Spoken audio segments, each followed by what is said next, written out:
This is my roommate. In fall of 2019, I moved out to go to college, but when I returned home, I still went back to my bedroom. This has also been a struggle for me since losing my parents.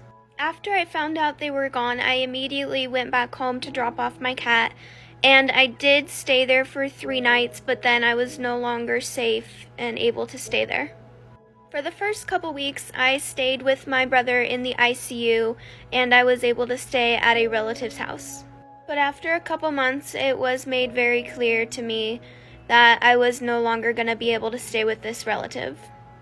Losing my parents has been hard enough as it is, but through it, I have also lost the relationships on one side of the family with people who helped made me the person I am today and were there for me since the day I was born. It has not been great, to say the least. My brother had moved out the prior year, so he did have a house on his own, but it was a 2-story, so we went with this relative that had a 1-story house.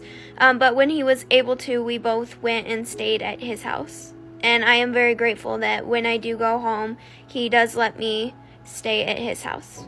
Even though he does do it more for my cat. He loves my cat.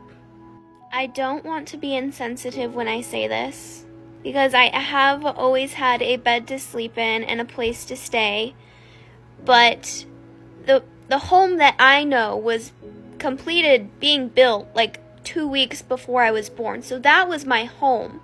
When I lost my parents, I lost my home, and since I was no longer able to stay there, I have felt homeless.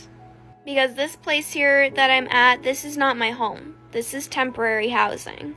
My brother's house is not my home. It's not my house. When I go back there, I live out of a suitcase.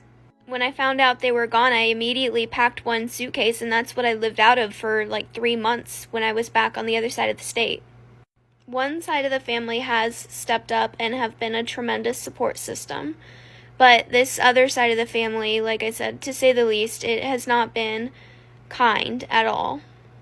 And I think part of it has to do with I look so much like my mom and my brother looks so much like our dad that when they look at us, they see what they no longer have.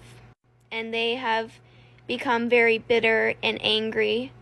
And it's the saddest thing to look into the eyes of somebody you love and no longer recognize who they are anymore.